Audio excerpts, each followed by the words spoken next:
Good morning, y'all. It's Alec, the Road Warrior Prepper. I'm out here with my trusty sidekick there, Mr. Chance. We're going for a morning walk before we hit the road.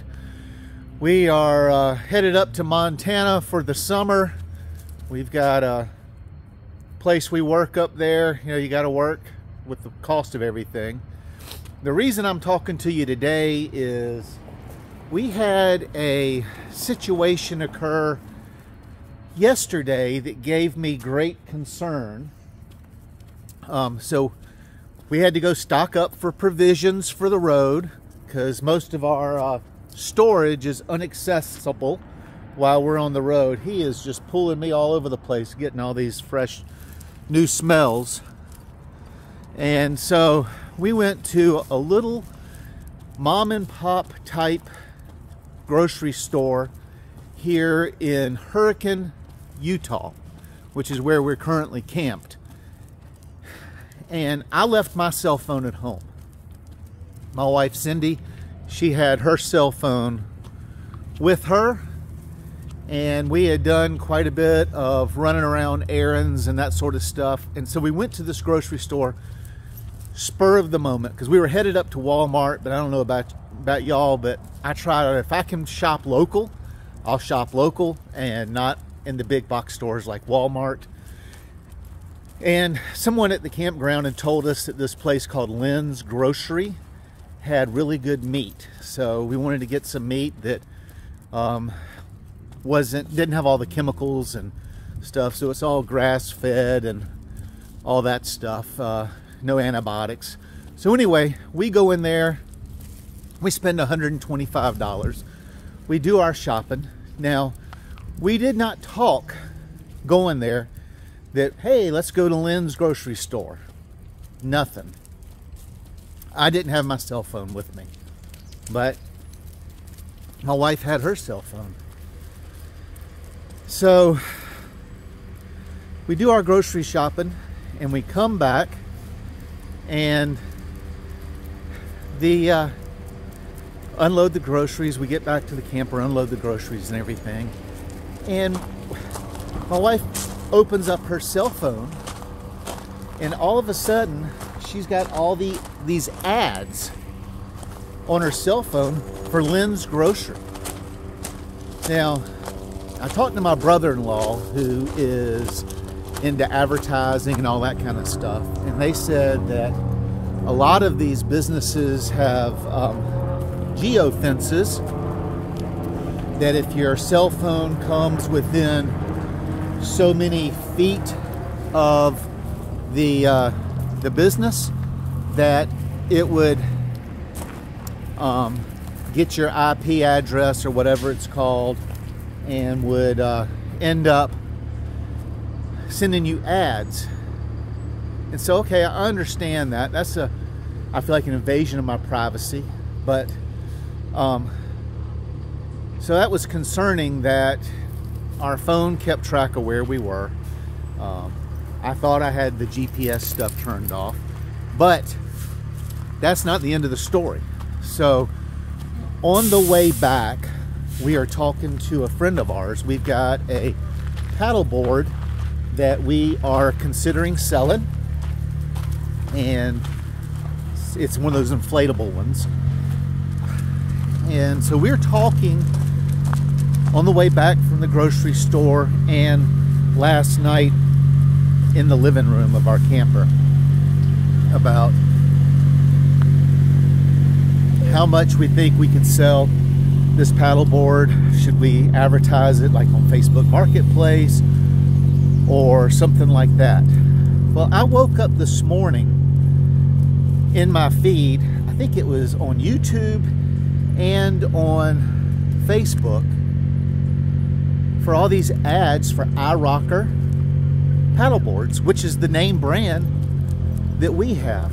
So I didn't do any searching, none of that stuff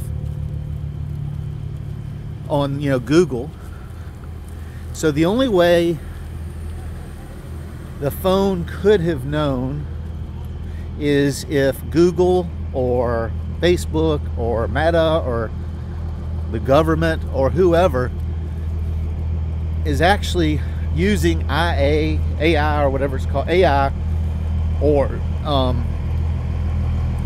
some other programming to listen to our conversations in order to sell us stuff or to find out what's going on. People are out here, it's travel days for a lot of people. They're loading their motorhomes and Jeeps and cars up. So they're using geofencing technology to keep track of where we are to sell us stuff. They are listening to our phone calls or just using the microphones on our TVs. I have a smart TV. I didn't realize until I was talking to my brother-in-law that it has a microphone on it where I can tell it to do stuff on those Amazon Fire TVs. They are using our data.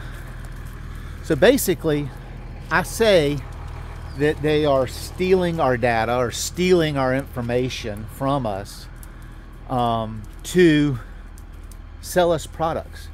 Now you wonder what the government's doing. If they, I'm sure with all the three-letter agencies that they have, that they are able to do whatever they want to using our cell phones to keep track of us and to figure out what we're doing, and I guess if we're enemies of the state or not, I don't know. But I wonder if it's time to start getting a Faraday cage or a Faraday bag to put our cell phones in and then just pull them out when we want to use them and then put them back. You know, I think that I have my phone locked down pretty good, but evidently I don't.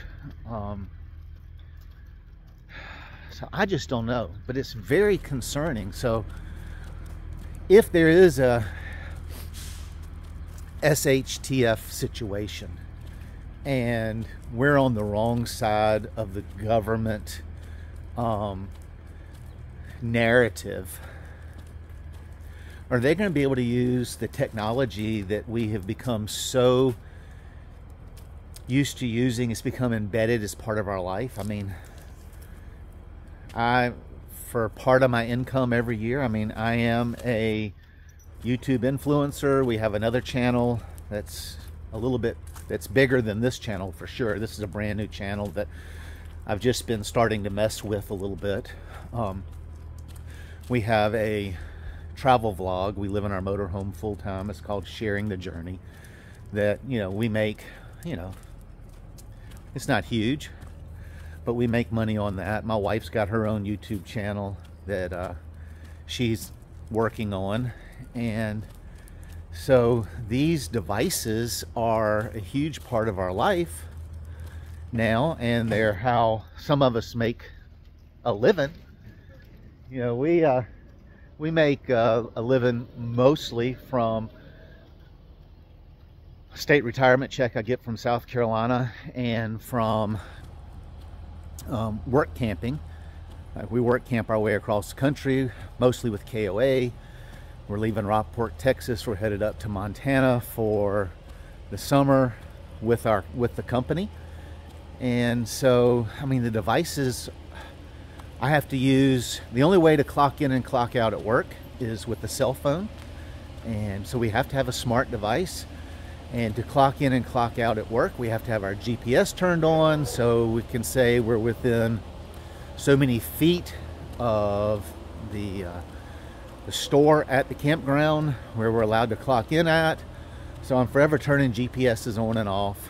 But it concerns me. And if you could leave in the comments what you're doing, or if you've thought about it, the amount of data that's being stolen and used, I want to say against us, is alarming. And so again, you know, like I said, my brother-in-law is in this digital marketing company. That's what they do. They set up all those geofences and stuff. I told him he was part of he joined the dark side. He's part of the enemy of the state. But he says that they're not stealing it because every time we download these apps, every time we use different products on the internet. We have to check, we have to read the 10-page statement, and you have to check the box that you agree, and you hit sign or you hit agree and move on to use the app to do what you want. And he said especially with these games, a lot of these games are coming out of China, and I don't really play games on my phone, my wife does, but so it says that it's not stealing, that we're agreeing to all this stuff, and we've given up all our rights for these little cell phone devices. And I guess that's true. But if we got into a situation, and this is the only, well, I'm a ham radio operator, but only one of my 6 kids is a ham radio operator. How would we don't even have landlines. You can't even find a payphone anywhere. How would we call people? How would we communicate with our family? We're going to Montana. All our family is on the East Coast or on the Gulf, and so it's just concerning the situation we've allowed ourselves to get trapped into. So if you have any ideas of what we can do or what we need to do to protect ourselves, how about put it in the comments? But you need to be worried about how these big internet companies and the government are taking your data and what they're using for it. Anyway, that's just a thought for the day. It's a concerning thought, and didn't know if you had thought of it, but till the next time, be safe out there.